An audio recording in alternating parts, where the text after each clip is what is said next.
증인의 진술이 조금 달라진다. 처음에는 뭐 사람이라 그랬다가 의원이라 그랬다가 150명 얘기했습니까? 그 12월 3일 당시에는 150명이라는 기억이 제가 없었는데 나중에 제가 그 말을 했다고 누가 이렇게 얘기를 해줘서 150명이라는 말 상황을 다시 인식했습니다. 아니 제가 만약 100% 양보해서 본회의장에 있는 의원을 정족수가 안 된 것 같다, 뭐 과반수가 안 된 것 같다라고 하면은 151명이라고 그래서 한 명이나 두 명만 끌어내면 되는 문제가 아닙니다. 제가 오늘 그저께 상황과 오늘 상황을 보니까 바로 이 홍장원의 공작과 특전사령관의 김병주 TV 출연부터 바로 이 내란 프레임과 탄핵 공작이 저는 시작된 거로 보여지고요. 정임식 재판관님 하십시오.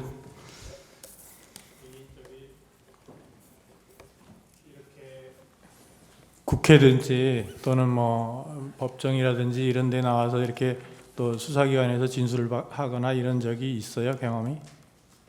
진술하거나 국회나 예. 또는 이번에는 여러 군데 가서 진술을 하고 조사도 받고 이랬지 않습니까? 그렇습니다. 그런데 그런 경험이 있으시냐고요? 생전에 처음입니다. 예.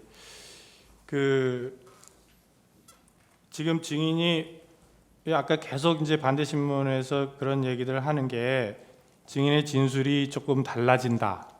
예? 처음에는 한 번이라 그랬다가 나중에 두 번이라 그랬다가 뭐 이렇게 달라진다. 그리고 처음에는 뭐 사람이라 그랬다가 뭐 나중에 의원이라 그랬다가 또 데리고 나와라 그랬다가 끄집어내라 그랬다가 막 이런 것들이 지금 혼재가 돼 있어요. 그게 왜 그러냐면 이 법률가들은 그 말이 움직이는 것에 따라서 신빙성을 다시 판단하기 때문입니다. 말이 달라지니까. 그래서 이제 증인은 아까 그것을 순화시켜서 직접 말하기가 어렵기 때문에 그거를 좀 뭐 톤 다운을 시켜서 얘기한 거다. 그리고 자수서도 그렇고 그렇지만 실질적으로는 그렇지 않다. 이제 이러니까 말이 달라지니까 자꾸 문제가 되는 거예요.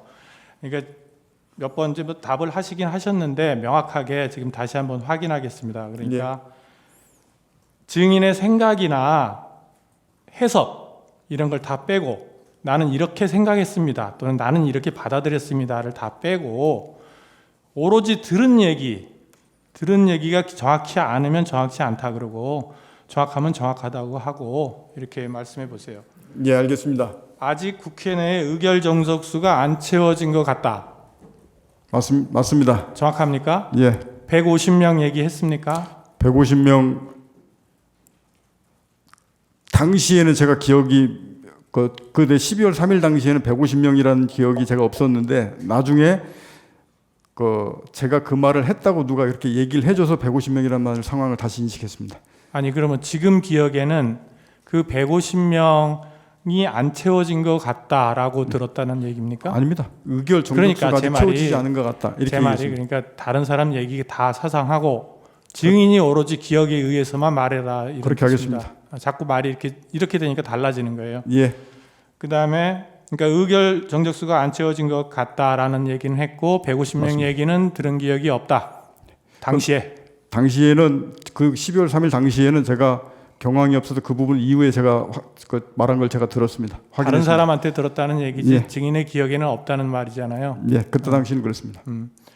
아니 지금은 제가 그때 당시에서 그 부분 아니 알았다는 게 아니라 그 말을 들은 것이 생각이 난 거냐는 말이에요. 150명은 그렇습니다. 들었다고요? 아직 의결 정족수가 채워지지 않은 것 같다라는 건 정확하게 제가 알고 있는 사실입니다. 알고 그다음- 있는 게 아니라 들은 얘기냐고요? 예, 맞습니다. 그럼 150명도 들은 얘기입니까? 150명은 나중에 제가 그렇게 얘기했다는 걸 제가 들은 겁니다. 그거를 그 뜻이 다른 사람으로부터 들은 게 아니라 증인의 기억을 묻는 거예요. 기억. 여기서는 증인의 기억만 말하는 거예요. 다른 사람이 이렇게 당신이 얘기했소라고 얘기해서 그랬습니까라고 하는 게 아니라 예. 증인의 기억에 예. 150명 기억이 있습니까? 예, 150명 기억이 있습니다. 나중에 그 부분 첫조 당일날 없었는데 그 부분 150명 기억을 제가 이해를 했습니다. 이해한 게 아니라 생각이 났어요? 예. 그건 나중에 당일은 아닌데 그 나중에 다른 사람들이 얘기하면서 그랬구나 그래서 제가 그때 나중에 기억이 났다고 말씀드리는 겁니다. 기억이 났다는 거예요? 예. 150명. 예. 그러면 국회 안으로 들어가서 의사당 안에 있는 사람 데리고 나와라 이렇게 얘기했습니까? 자수서에 그렇게 표현했습니다. 아니 제가 계속 말하잖아요.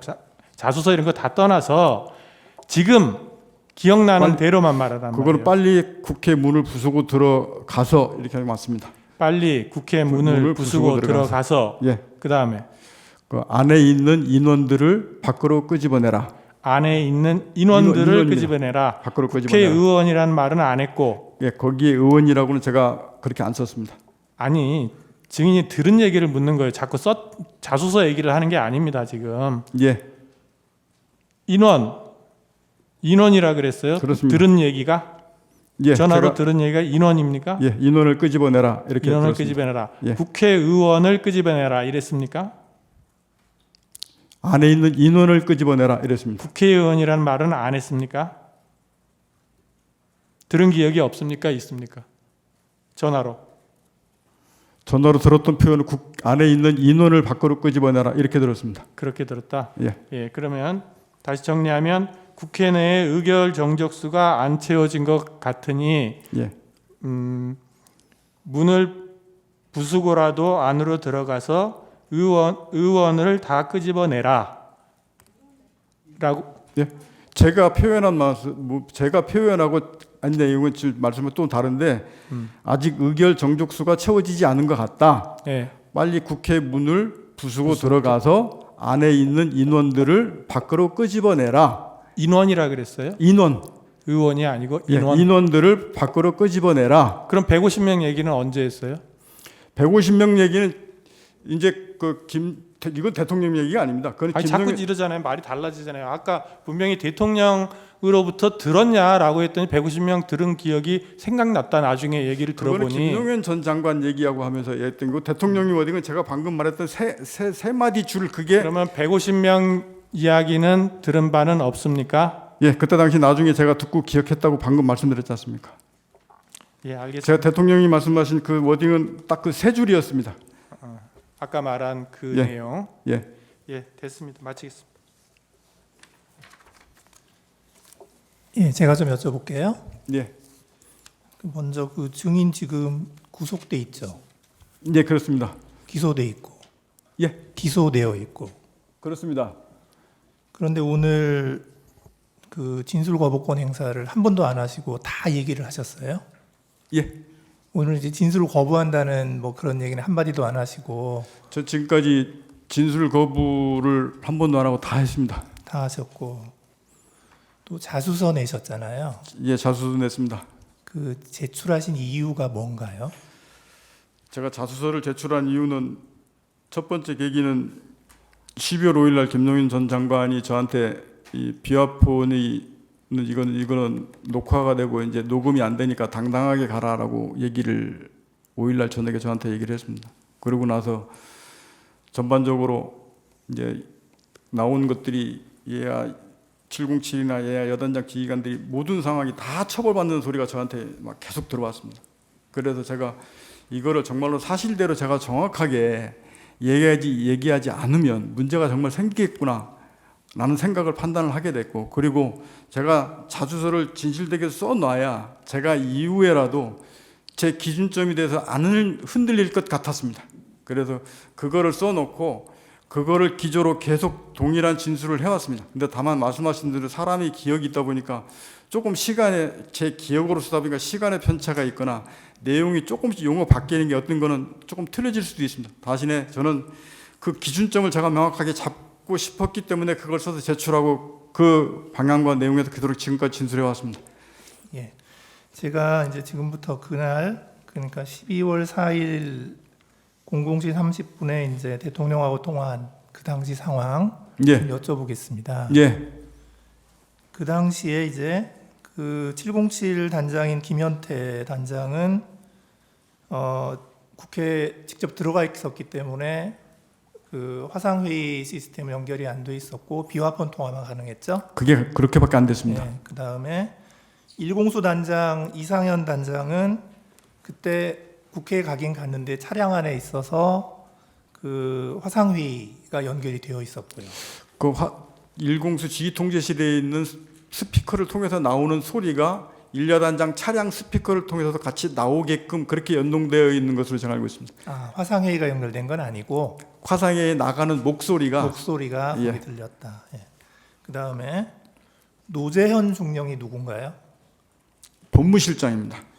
노재현 중령은 사령부 그때 법무실장이었습니다. 그러니까 특전사 법무실장. 예, 특전사 사령부 법무실장입니다. 법무실장이었죠. 그 다음에 박안수 계엄사령관은 이제 당시 육군 참모총장이었는데, 그렇습니다. 예, 이제 계엄사령관이었고, 예, 이제 제가 지금부터 이제 이 사람들이 차례로 이렇게 어떻게 나왔는지에 대해서 물어볼게요. 예, 예. 00시 30분에 이제 대통령이 증인에게 비화폰으로 전화를 했어요.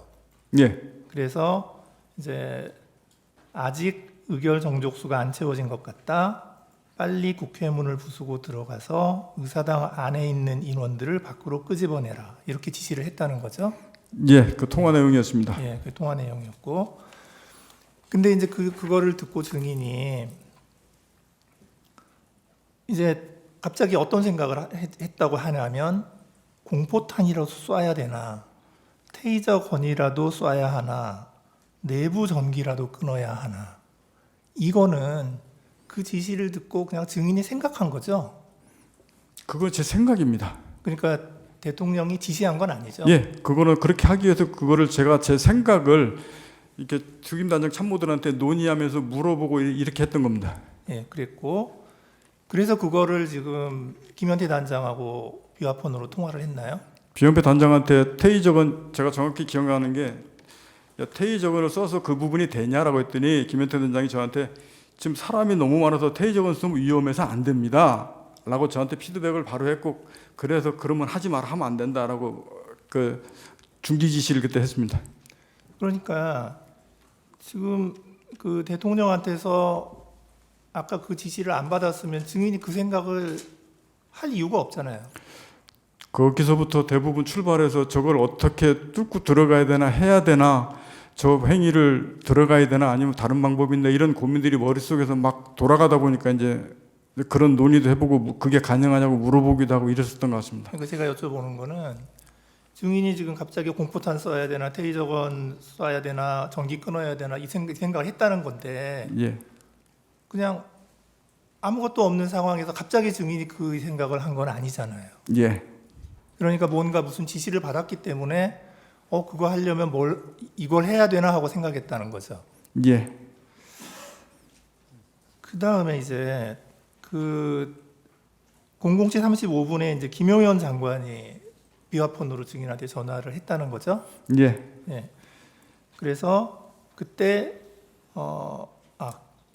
그때 워딩은 또 어땠는지, 이게 말이 자꾸 바뀌어서 지금 검찰 조서에는 국회의사당 문 빨리 열고 안으로 들어가서 안에 있는 사람들을 빨리 데리고 나와라 이렇게 지시했다고 돼 그게 있는데, 이제 김용인 전 장관 어딩은 제가 그래서 자수서에서도 지금도 거기다 가로 열고 뭐였냐면, 정확한 워딩이 기억이 나지 않는데 장관은, 대통령까지 제가 2번밖에 통화했기 때문에 워딩을 기억하고 있는데 김용인 장관은 제가 10여 차례 이상 계속 통화하면서 받았기 때문에 정확한 워딩은 김용인 장관은 기억나지 않는데 이런 의미로 썼다라고 제가 얘기했고 그렇게 얘기했습니다. 그래서 제가 김용인 장관이 어떻게 말했다고 딱 집어서 얘기를 지금까지 그렇게 못했습니다. 아, 그렇군요. 그래서 이제 그 김용현 장관의 지시를 받고 나서도 또 이제 김현태 단장하고 또 통화를 했죠. 김현태 단장하고는 그 뒤로 10여 차례를 계속 통화했기 예, 때문에 계속 통화했고, 예. 그 다음에 그 현장에 나가 있던 그 일여단장 이상현 단장하고도 또 통화를 한 거죠. 예. 예.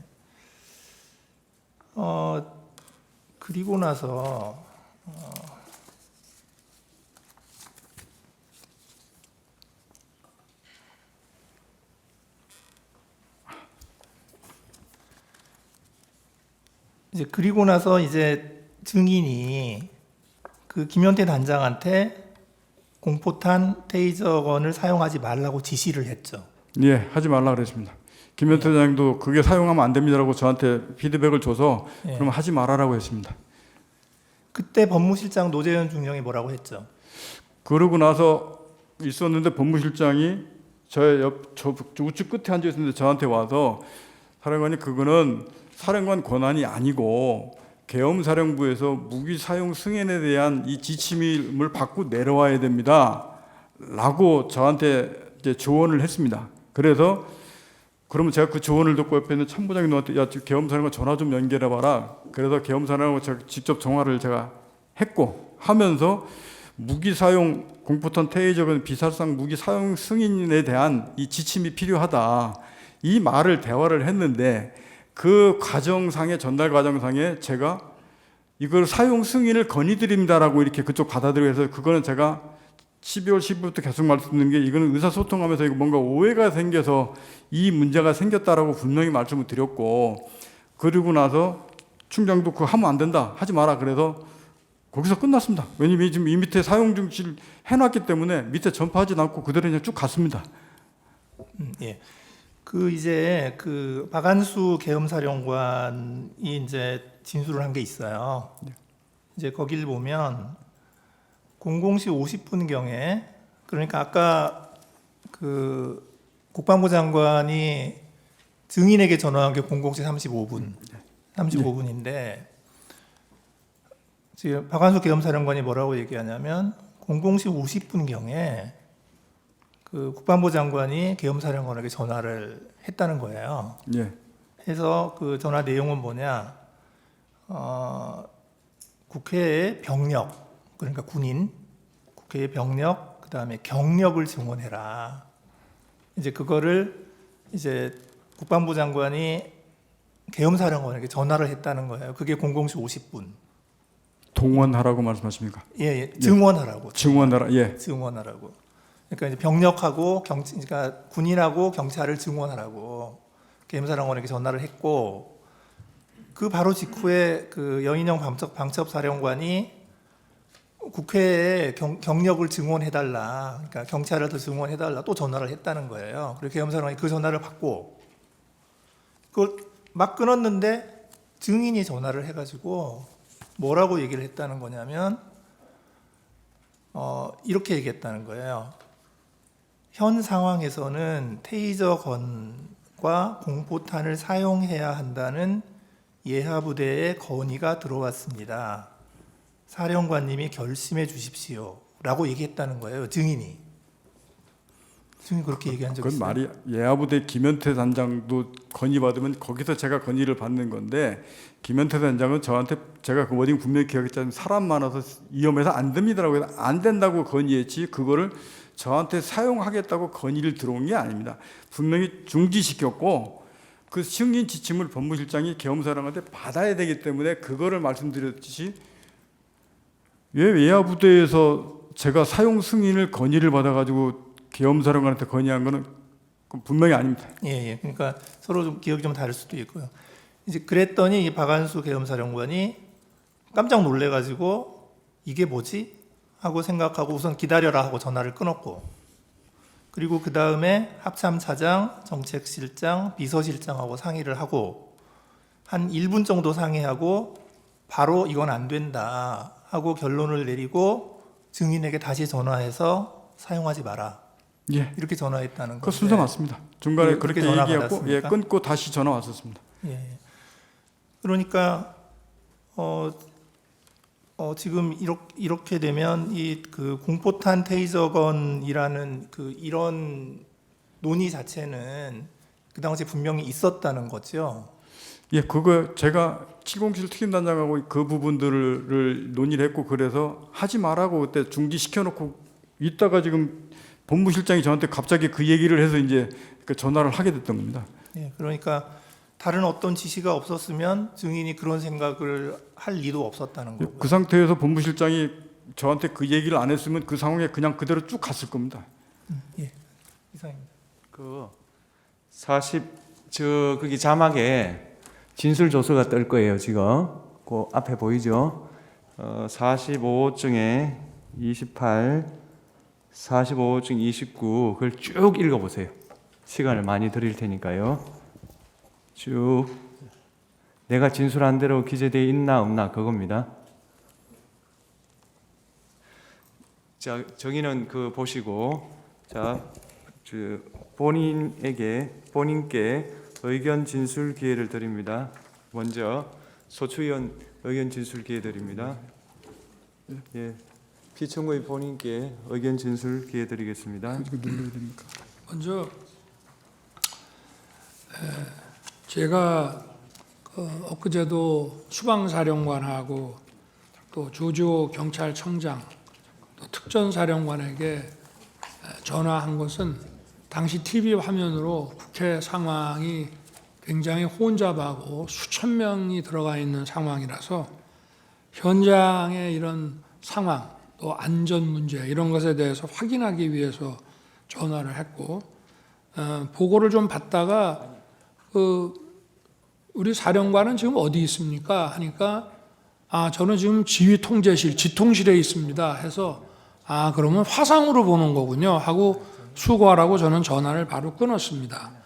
그런데 오늘 이제 얘기 중에 뭐 의원 끌어내라서 의원이라는 거는 자기가 의원으로 이해했다는 것이지 제가 그 의원이라는 단어는 쓰지 않았다는 것이고 또 그게 아니라 인원이라고 얘기했다고 하는데 저는 그냥 사람이라는 이런 표현을 놔두고 또 의원이면 의원이지 인원이라는 말을 저는 써본 적이 없습니다. 그 말씀을 드리고요. 또 하나는 우리가 이제 공직자로서 뭐 군인이나 조직 생활을 하는 사람으로서 상급자가 어떠한 지시를 했는데 그 지시가 자기가 보기에 위법하고 부당하기도 한 면이 있고 또 하나는 현실적으로 그걸 이행하는 것이 현실적으로 불가능한 상황도 있습니다. 그럴 때 상급자가 그거를 이행하라고 지시를 했을 때는 먼저 이게 부당하다 이런 얘기를 하기보다는 현실적으로 여건이 이래서 하기가 좀 어렵습니다. 이렇게 얘기하는 게 기본입니다. 그런데 당시 상황에는 아까 김현태 그 단장의 진술도 저도 뭐 여기 와서 처음 들어봤습니다. 조서를 본 것도 아니고. 그런데 당시에 이제 국회 본관을 거점으로 확보해서 이제 불필요한 인원을 통제한다는 목적으로 들어갔는데 이제 소화기 분사를 받고 이제 저쪽 북측 문 쪽으로 이제 밀려납니다. 그런데 사령관이 이제 다시 들어갈 수 없냐라고 할 때 그 들어간다는 뜻은 그 아마 저 가운데 있는 홀, 뭐 로텐더 홀이든지 뭐 이런 쪽을 이제 말하는 것이 아닌가 이제 싶은데요. 그런데 어쨌든 그 상황에서 그 김현태 단장과의 그 소통을 통해서 그 안에는 약 15명, 20명이 안 되는 인원이 들어갔고 밖에도 혼잡할 뿐 아니라 그 안에도 그 7층 건물 안에도 굉장히 많은 인원이 있다는 것을 잘 알고 있습니다. 그런데 제가 만약 100% 양보해서 그 본회의장에 있는 의원을 뭐 정족수가 안 된 것 같다, 뭐 과반수가 안 된 것 같다라고 하면은 151명이라고 그래서 한 명이나 두 명만 끌어내면 되는 문제가 아닙니다. 한 명, 두 명을 몇 명이 가서 끄잡아낼 수 있는 게 아니라 151명이든 152명이든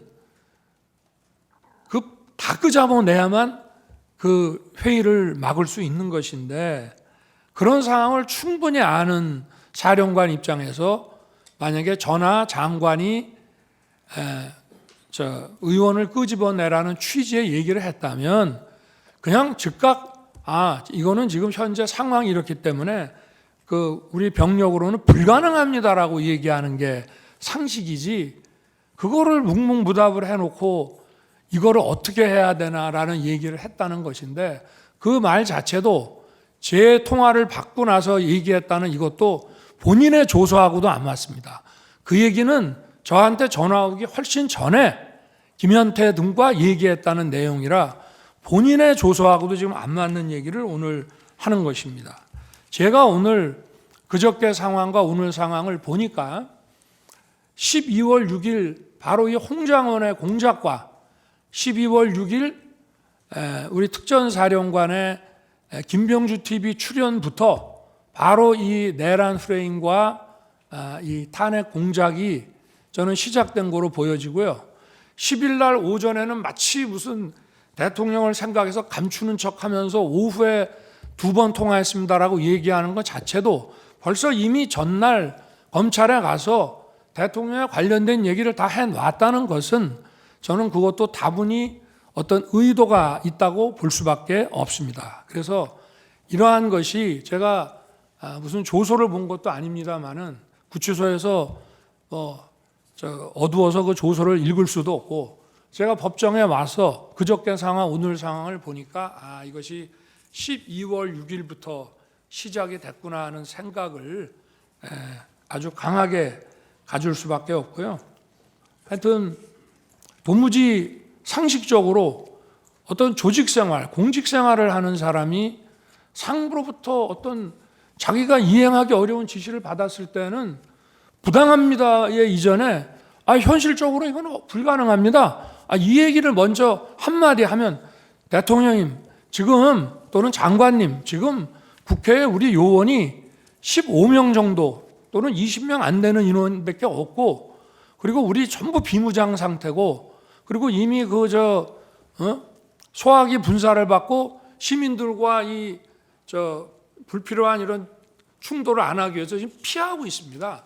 이 상황에서 지금 명령을 이행하기가 저희가 어렵습니다라고 그 말 한마디 안 하고 했다는 것은 그리고 그런 아까도 변호인이 지적을 했습니다마는 그런 것을 강력하게 만약에 지시를 했다면은 투표가 끝날 때까지 한두 차례라도 전하 장관이 어떻게 된 거냐라고 확인하는 것이 상례인데 도무지 상식에 안 맞는 뜬금없이 의원을 끄집어냈다. 의원은 제가 의원으로 이해했습니다라면서 의원을 끄집어내라는 얘기만 나왔다는 것이 그리고 또 의원을 끄집어내라고 할 것 같으면은 상의를 좀 해야 됩니다.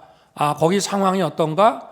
그러고 지금 예를 들면 지금 여차여차한 이유가 있어서 이렇게 빨리 그 해제 요구안이 가결되면 우리는 이 가결된 거를 수용해서 바로 해제할 수밖에 없는데 계엄이 몇 시간이라도 좀 더 유지돼야 될 이유가 있다. 필요가 있다. 그러니 어떻게든 좀 막아볼 수 없냐? 저 방법이 있겠냐라고 상의를 하고 좀 어떻게 해봐라. 이렇게 말하는 것이 상식이지. 다짜고짜 전화해서 의결 정족수 안 되게 막아라. 끄집어내라.